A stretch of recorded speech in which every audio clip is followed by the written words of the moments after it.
Army Football, a program with a tradition of success. Blanchard and Davis. Dawkins and Blake. Names and faces that have built the foundation of today's outstanding Army football program. Even when empty, Mikey Stadium just seems to be waiting for the excitement that is Army football. The Black Knights of the 80s have again roused the faithful. Boasting one of the nation's most prolific offenses, the Cadets have returned to a rightful place of national prominence.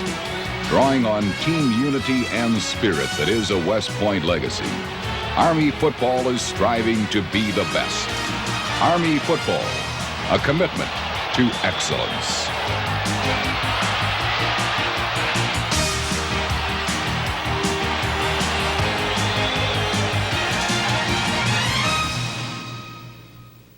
Head coach Jim Young came to West Point in 1983. Since that time, he has guided his cadets to 4 winning seasons, participated in 3 postseason bowl games, and defeated 2 Big Ten opponents. Claimed the Commander-in-Chief's trophy 3 times, signifying victories over Air Force and Navy. And has returned Army to national football prominence. But to Athletic Director Carl Ulrich, Jim Young has brought much more. Jim has brought himself at that intensity, competitiveness, tremendous knowledge of the game, great organizational skill, and then maybe most important of all, Jim himself has brought a caring of our players, not only as players, but as cadets and as students. And these young people recognize that. You know, you say you can't fool the troops. Well, you can't fool cadets either. I think probably the most valuable lesson I've learned from Coach Young is that you have to do the right thing and you have to do the little things right. He stresses that in practice a lot. Practice is no good unless it's perfect practice. He's a fair but hard coach and very disciplined, which I think fits in well with the regimental life that a cadet leads. Coach Young is a motivator. He's the type of guy who, in practice, I mean, he won't yell at you because you did something wrong. In fact, if you do something wrong in practice, he'll look at you and say, well, you did this wrong. But Friday before the game, he's wound up. You can't describe how into it he gets. You talk about coaches that are really into their team and caring, and Coach Young is that type of individual. You know, he's worried about the players, always looking out for our well-being. And plus, he really understands our situation here at the Academy, so he's definitely, the perfect coach for our Academy. The coach or leader is going to set the tone for the team. I feel that if I'm not totally into it and I'm not close to my team and understand my team and know my team and they know me, then we don't have much chance for success. That doesn't mean that you don't have a discipline program and that you're not the leader, so to speak. But I think that closeness comes about when you're sincere and when your players are sincere, and as you build upon that, that ultimately is how a team is successful. Located on a 16,000-acre military reservation overlooking the Hudson River, the United States Military Academy has been successfully producing some of our nation's most outstanding leaders. On a campus filled with memories from our nation's past, West Point today is a reverent blend of respect for yesterday's triumphs and solid preparation for tomorrow's challenges. The honor roll of great leaders that have been part of the long gray line is steeped with tradition, both in corporate and military walks of life. Names like Grant, Lee, Pershing, Patton, Eisenhower, Aldrin, Borman, and Collins give its alumni a singular place in the country's annals.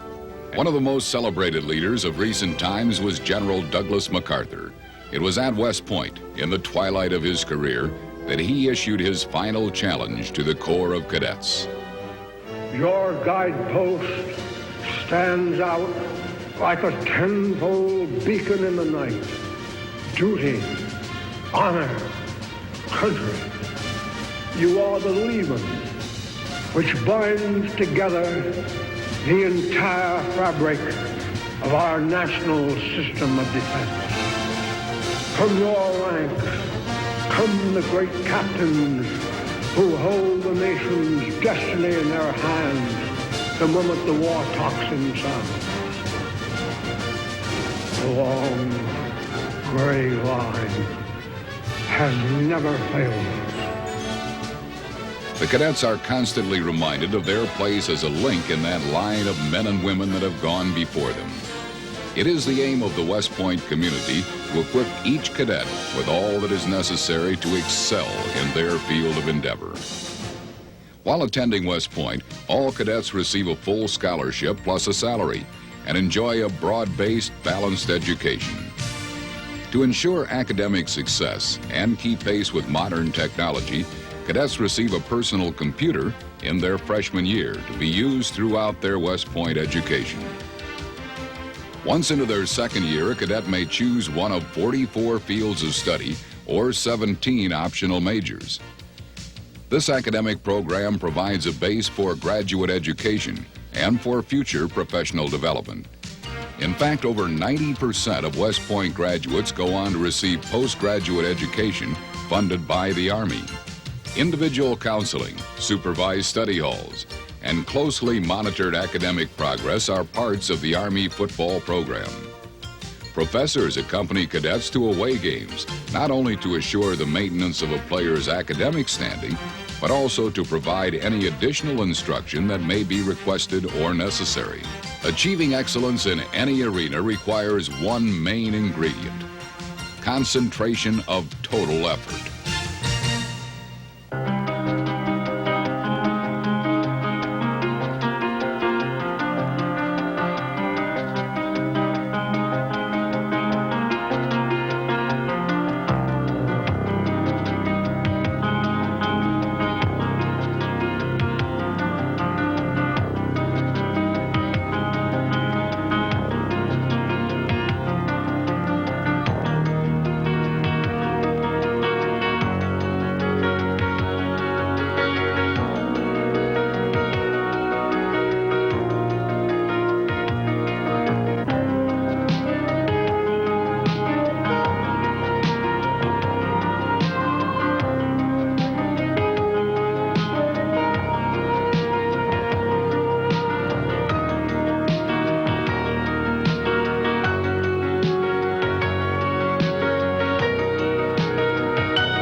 What I really like about West Point is how they stress being the total person. You just can't be all football player or you can't be all student.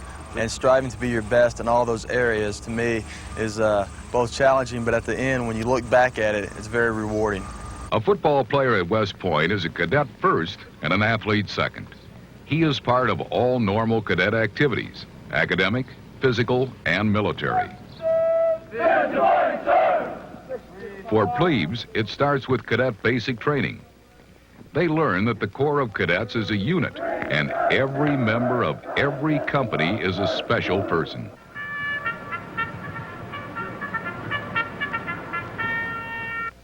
Cadet life is one of sharing and handling situations and demands of all types.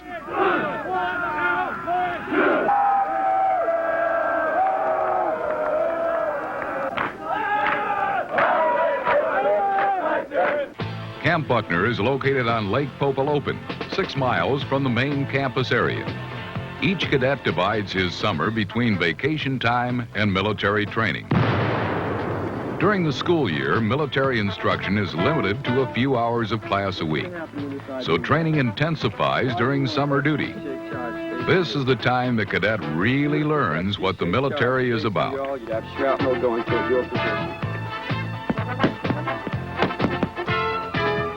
Marksmanship and physical training are staples of the military diet. Yes, sir.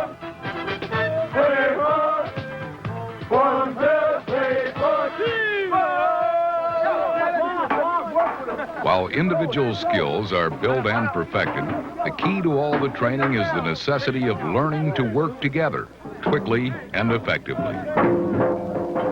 Coordinated effort toward a common goal.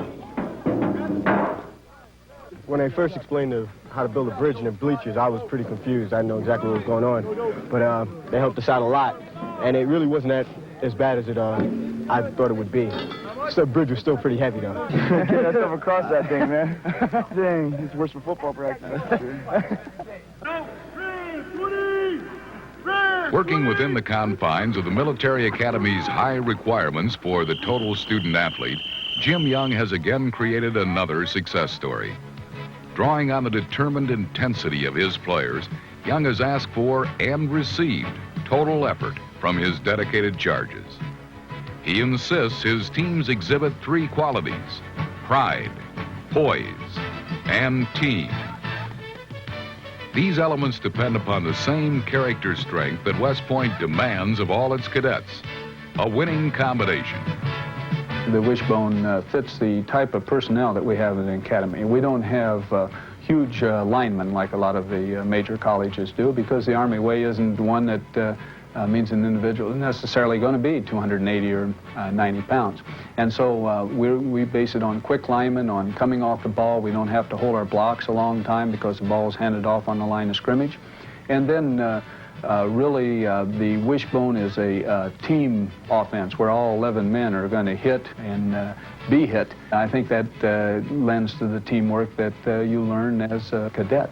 So it's a type of offense that fits West Point because we're land operating offense, and I guess that ties in with the mission of the Army as well. A mission of West Point is to train and inspire its corps of cadets to develop qualities of leadership.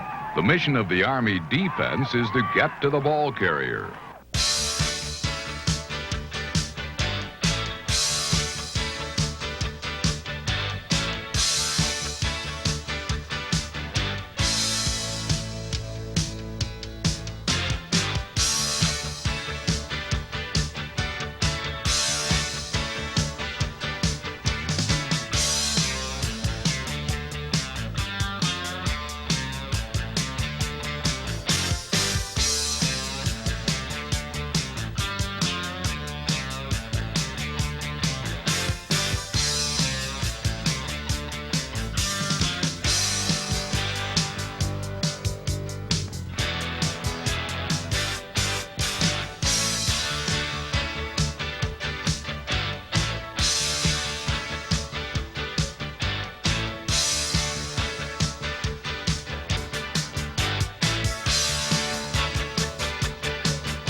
The U.S. Military Academy Prep School is located 50 miles south of New York City at Fort Monmouth, New Jersey.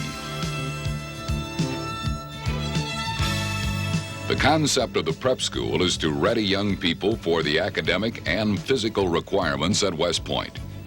It has also been a great aid to the football program at the Point. Preparation of mind and body in top facilities has created a positive pipeline of talent that might never have gotten the chance to make the most of the West Point opportunity. Coming from the prep school, when you enter here as a plebe, you already know approximately 180 guys, and a lot of those are my best friends to this day. And you grow physically on the football field. It's kind of an in-between step between high school and major college football. And academically, it is a little harder than high school, but it's not yet at the college level. So both athletically and academically, it helped me a great deal. The prep school gives you a great basis on foundation for English and for math, and I think it made things a lot easier when I came up here also, because right when we finished off prep school, that's what we picked up at West Point. Made things a lot easier. Army Prep plays a schedule of junior colleges and four-year JV programs. Under the tutelage of Coach Tom Nelson, its players have contributed greatly to Army football success.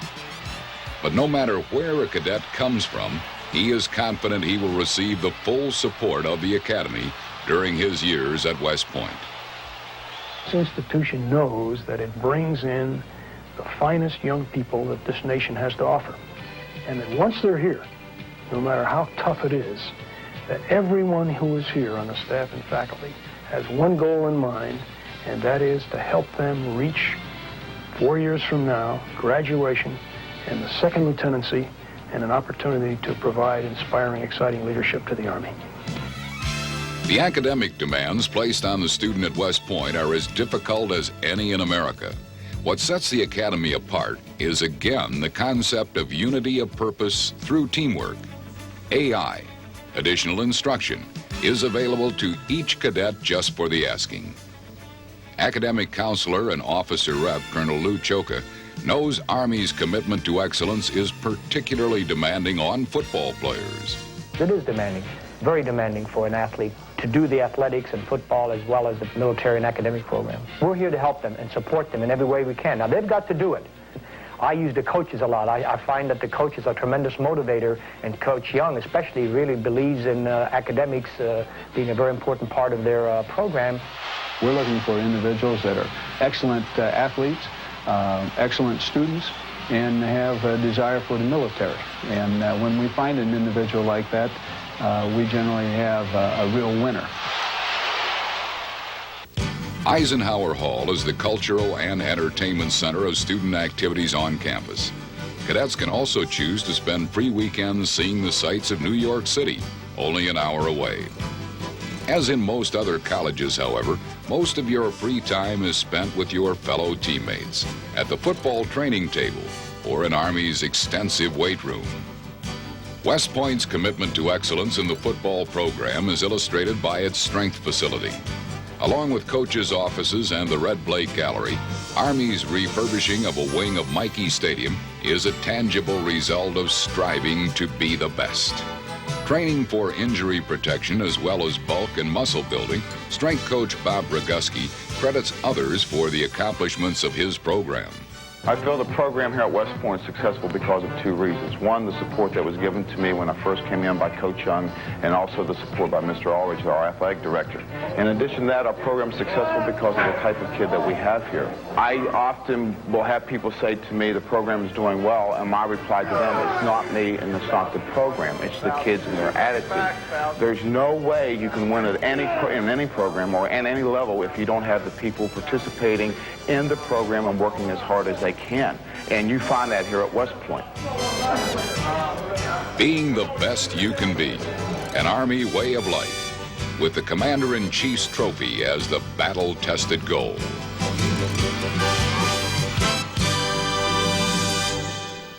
The Commander-in-Chief's trophy is what we play for. It's our championship, and when it means that you've defeated the other two academies and that you're the best.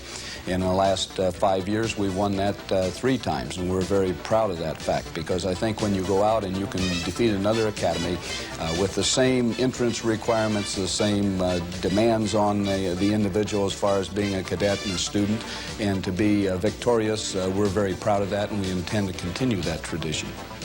And now there is yet another honor bestowed on the winner of the Commander-in-Chief's trophy, an automatic berth in the prestigious and nationally televised Liberty Bowl. The opportunity for the winner of the Commander-in-Chief's trophy to go to the Liberty Bowl, I think, is a great thing for the academies, and of course we plan on being able to go to the Liberty Bowl. It just makes the Commander-in-Chief's trophy bigger, really. And I've already mentioned that the intensity of that rivalry is so great, but it's a great thing for the academies, and I think a great recognition of the academies for what they stand for, not just football, but for all the other aspects that go into a successful intercollegiate program. The Army-Navy game is a traditional clash that draws worldwide attention from the Army faithful. From West Point Superintendent, Lieutenant General Dave R. Palmer, to each member of the Corps, Army versus Navy is a special event. Normally played in Philadelphia before more than 72,000 feverish fans and a national television audience, the Battle of the Academies is a pageant of color and emotion. 2 teams going full out, holding nothing back, playing for the pride of their service. The culmination of a dream, and perhaps for some, the making of a legend. As you decide what course to follow, consider the tradition of excellence West Point offers. You will be prepared to meet any challenge in the military or corporate field. Leadership experience, positive reactions and attitudes, and the finest undergraduate education anywhere awaits the one who accepts the West Point opportunity. We, in a sense, play for the Army, and we play for the country. And it's important that Service Academy teams, and in particular West Point teams, be envisioned and perform as winners. So that great experience of wearing an Army on one's breast takes with it so very, very much beyond what the normal college or school athlete might experience. Army football does have a commitment to excellence.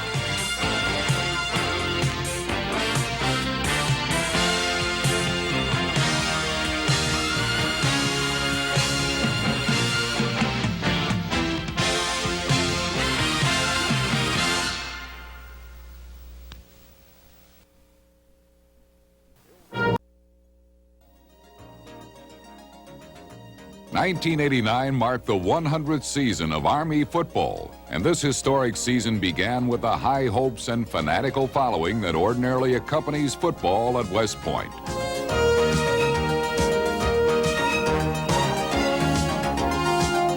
But from the opening kickoff, it was obvious that 1989 would be anything but ordinary.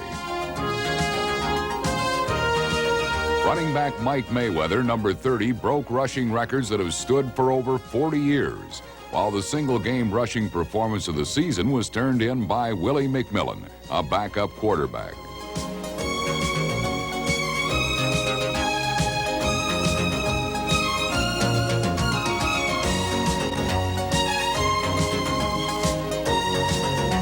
An injury-riddled defense featured many new faces, but the same old hard-hitting personality.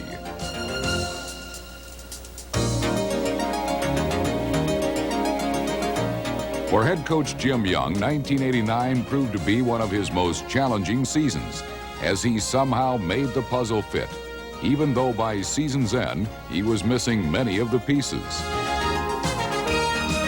For 100 years, the Black Knights of Army have met the challenge, and in 1989, they attacked each opponent with a fighting spirit.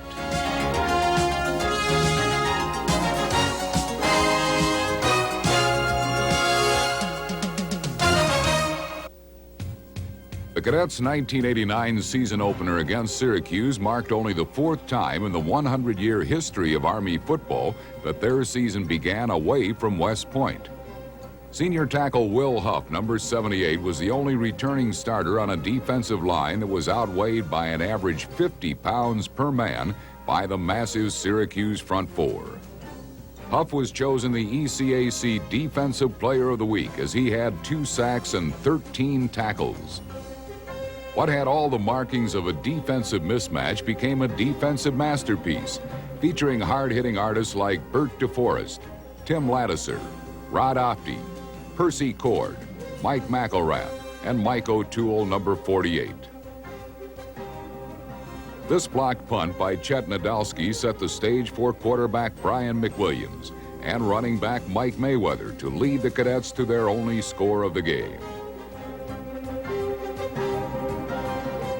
Army lost a hard-fought opener 10-7, but their strong effort against a nationally ranked power was a sign of better things to come.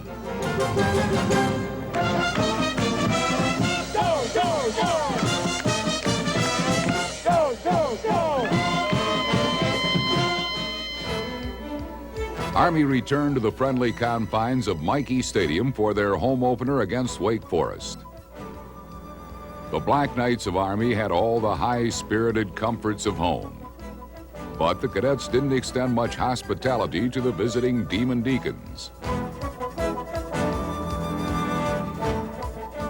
The Cadets scored first, driving 85 yards on 20 plays, behind quarterback Willie McMillan and running back Mike Mayweather, number 30. Less than 4 minutes later, the Cadets recovered a Wake Forest fumble, giving Army another scoring opportunity. And it took just one play for them to capitalize. Down, fakes, rolls, throws back, looks to throw, throws out here, complete the pass, 40, 30, 25, 20, 10, 5, touchdown, pass on the play. McMillan saw something, I think, in the defense. Incredibly, this would be Army's only passing attempt of the game. Late in the second quarter, cornerback Ed Givens, number 20, gave the Black Knights another golden opportunity when he intercepted a Wake Forest pass. Once again, it took only a single play for Lightning to strike. McMillan on the end around. Sean Jordan has the ball. He's at the 35, 30, that's 25, 20, 10, 5, cuts in, touchdown, but there's a marker down. And it's a clip. Unfortunately, this spectacular play was nullified by a penalty.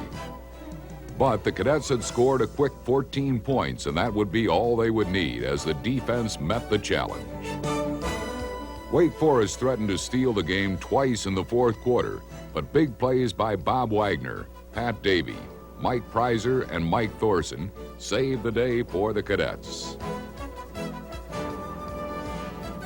But the Demons were stubborn, and with just 51 seconds left, Wake Forest was just 17 yards away from winning the game.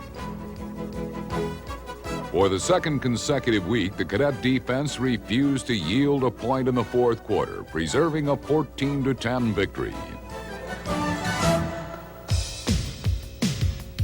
After two strong defensive performances, the Cadets had lofty hopes for the 1989 season, but they were still waiting for the sky-high expectations for their offense to become reality.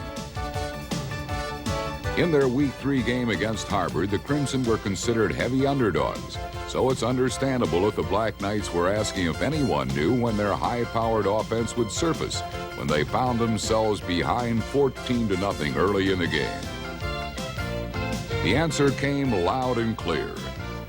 In one of the most explosive offensive performances in Cadet football history, quarterback Brian McWilliams and Sean Jordan connected on the first of 7 unanswered touchdowns, leading Army to a 58-28 victory.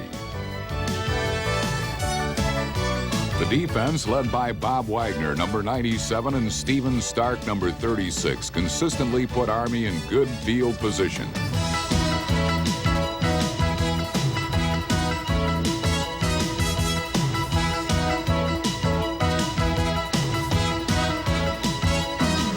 The offense was overpowering, running the wishbone to perfection.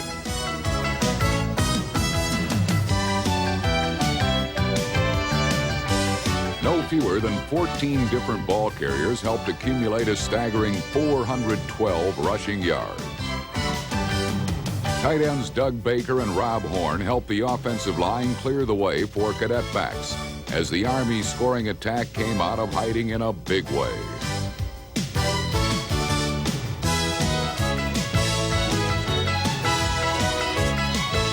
Head coach Jim Young had finally seen signs of the potential his offense truly had. The Cadets traveled to Durham, North Carolina in Week 4 to battle the Duke Blue Devils.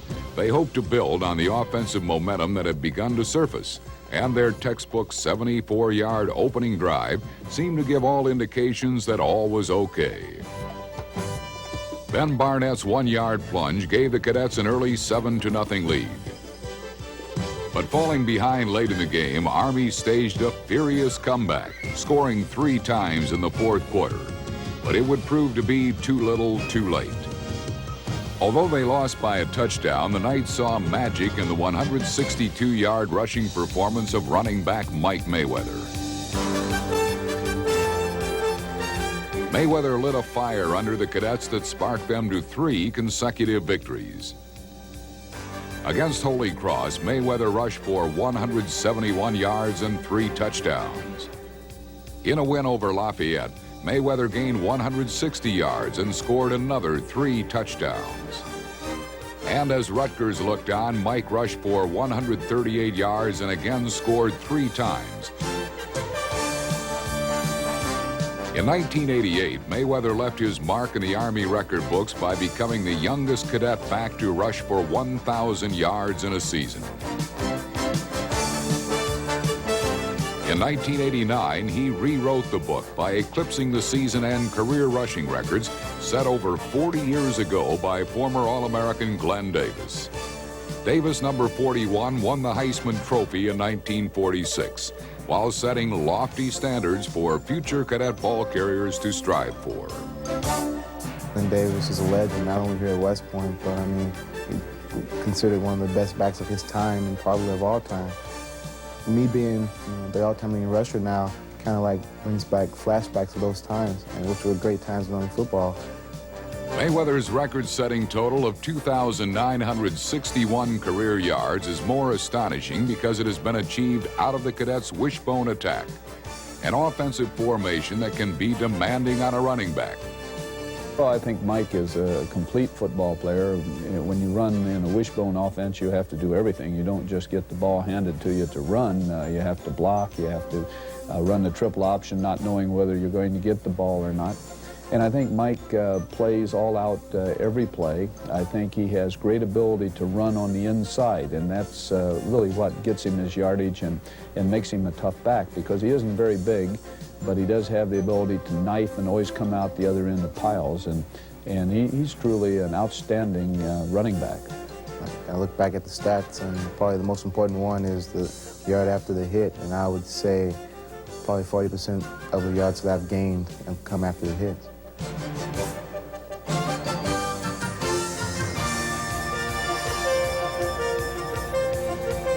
While Mike Mayweather has been busy setting season and career marks in the annals of Army football history, one incredible fact remains.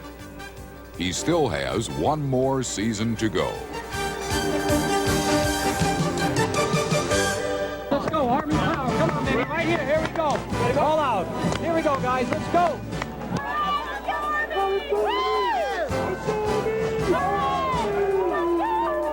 In Week 5, Holy Cross brought their high-flying passing attack and a 13-game unbeaten string into Michie Stadium, only to be grounded in a convincing 45-9 Army win.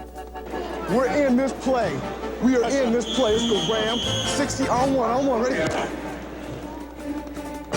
Mike Mayweather rushed for 171 yards, but he was only part of the story. Now that's a good drive. Now he's come right back with another one. You get together over there with the guys when they get off here, and just come back with another good drive. Army seemed to have nothing but good drives as cadet backs ran all over Holy Cross, accumulating nearly 500 yards.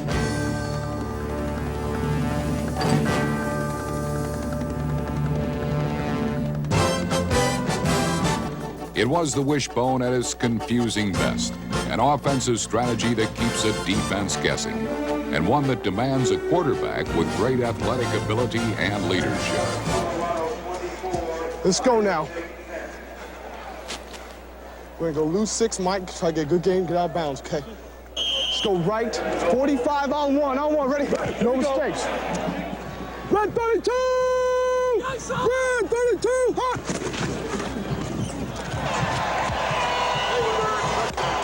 Gotta get one more before the half, fellas. One more touchdown before the half, let's go. One more before the half. Way to go, O-line. Way to go, Carlton, good job. Keep it up, keep the intensity up, fellas. Keep the intensity up, let's go. We're in on this one. We're in on this play. Everybody firing out the ball, let's go. Does everybody see that on 60-61? The linebacker's over the tackle, which way he has been. That's how he's been playing. Then we don't need a reach on 61. Hey, come on, D. Come on, D. There we go. There we go. The defense dictated the tempo of the game and held an offense that had been averaging 35 points a game to just 9. It was just the type of performance Coach Young liked to see as the cadets reached the midway point of the season. All right, that was a good team win. What we want. All phases doing the job. Just you're going to see it in the films. You know what happened in the game, but the kicking game was excellent. The kickoff was in Vinny and Taylor Gray and everybody else. Great coverage on that. Offense, moving the ball, holding the ball, hitting them, just keep coming at them. Defense, giving, but getting the turnovers and never letting them in the end zone. Now that was that's the way you got to play against a passing team, which we're going to play next week. Same way, they're going to hit them, but don't let them get in the end zone. And I thought that was a darn good defensive game against a fine offensive team. The Lafayette Leopards came to Michie Stadium riding the All-American arm of quarterback Frank Bauer. That was all the motivation the Army defense needed. Bauer was sacked 3 times and was forced to hurry many of his passes. Quarterback Brian McWilliams orchestrated scoring drives of 74 and 67 yards as the Cadets extended their home winning streak to 12 consecutive games and beat Lafayette 34-20.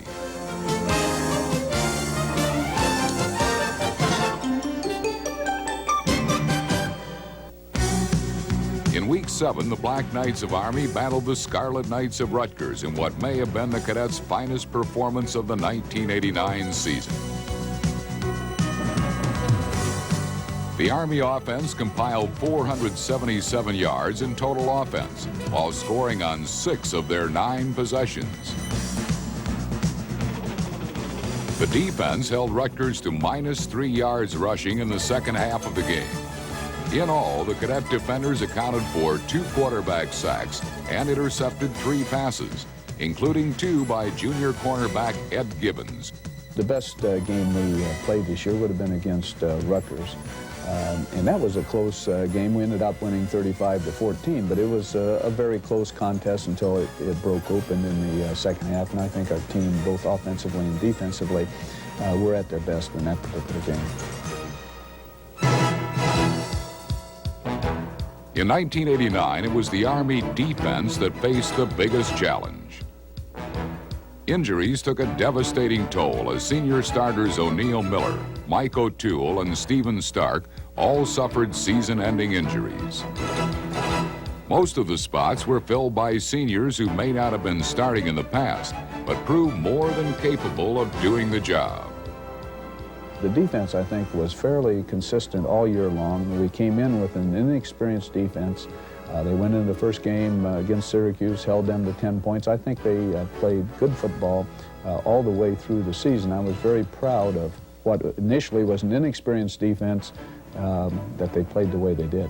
Well, we play an attacking defense where it's designed to get penetration into the backfield. And if I'm not getting the penetration, it might be, you know, a linebacker coming off the corner or a rod off to the nose guard making penetration up the middle. It's designed for somebody to get in the backfield, create havoc.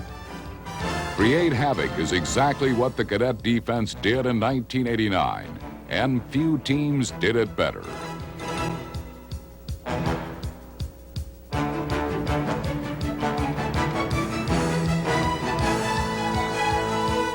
It was a defense whose members were honored both on and off the field, like NCAA scholar athlete Mike Thorson, number 40.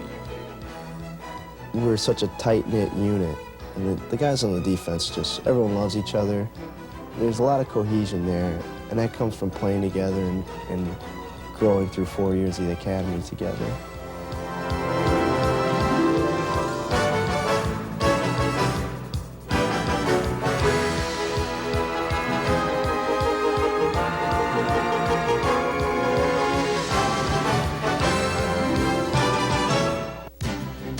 Emotions ran high during disappointing late-season losses to Air Force and Boston College.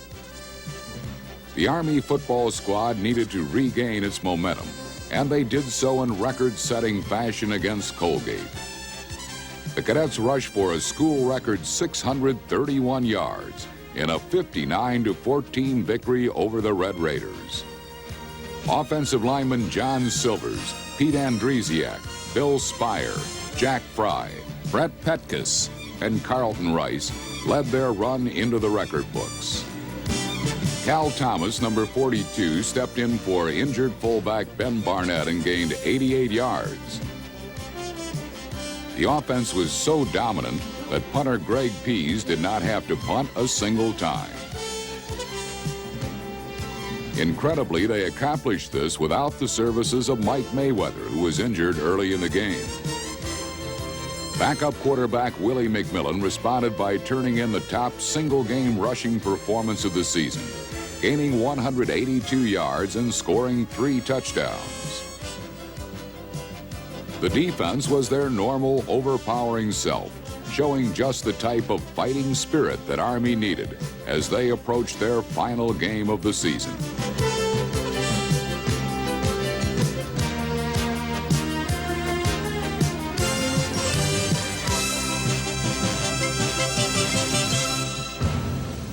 No other athletic tradition comes close to the emotion, the national appeal, or the sheer history that envelops the annual Army-Navy Classic. The 1989 Army-Navy game was played at Giant Stadium in New Jersey, and the sellout crowd and national television audience were treated to a classic battle that saw the cadets leading Navy until just 11 seconds remained in the game, when a field goal handed Army their first loss in the last 4 battles with the midshipmen. Prior to the game, Will Huff, Jack Fry, and injured fullback Ben Barnett were selected as tri-captains by their teammates. The absence of Barnett's leadership on the field left a void filled only by the cadets' inspired play.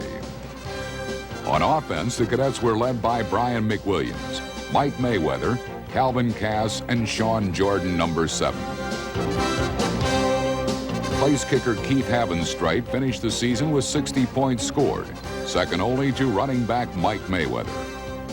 In dramatic fashion, Mayweather would wait till this final game of the season to break both the season and career Army rushing records. Although disappointing, it was an exciting conclusion to a season that had its share of challenges, its share of drama, and its share of history.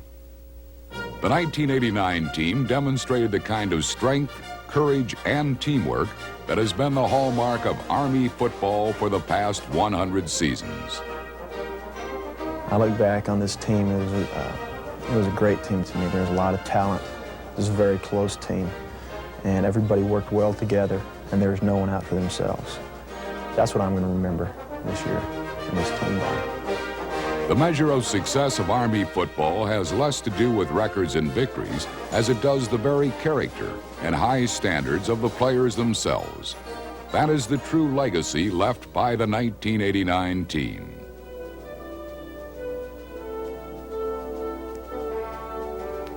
Inspired by its proud past, West Point Athletics marches into the future with a change of command as Carl Ulrich steps down as athletic director after a decade of service, dedication, and leadership. It's been a great privilege these last 10 years to have had the opportunity to be the director of intercollegiate athletics here at West Point. Certainly the most exciting, inspiring years for all of us have been these last 7 in the football leadership regime of Jim Young. For the Corps of Cadets, for our graduates, for the West Point community, and certainly for me, the excitement that he has provided through our football program has indeed been rewarding. It's going to be a great privilege for me at the end of May in 1990 to turn over the management and, more importantly, the leadership of this organization to Colonel Al Vanderbush, United States Army retired, a 1961 graduate of West Point, an All-American football player, a varsity baseball player, and a gentleman I know who will provide exciting, inspiring leadership for the association in the years to come. Thank you very much, Carl. On behalf of the many graduates, football players, all the loyal Army fans, I want to congratulate you on a very successful decade of service to the Army Athletic Association and especially to the football team. You've done a great job, and I'm looking forward to doing just as great a job in the next maybe 10 or 20 years, no matter how long it's going to be. And I know we're looking forward to some exciting football in those years. Army football enters its 2nd century, represented by a team that carries on the spirit of West Point athletics. It's a spirit of pride. It's a spirit of honor. It's a fighting spirit.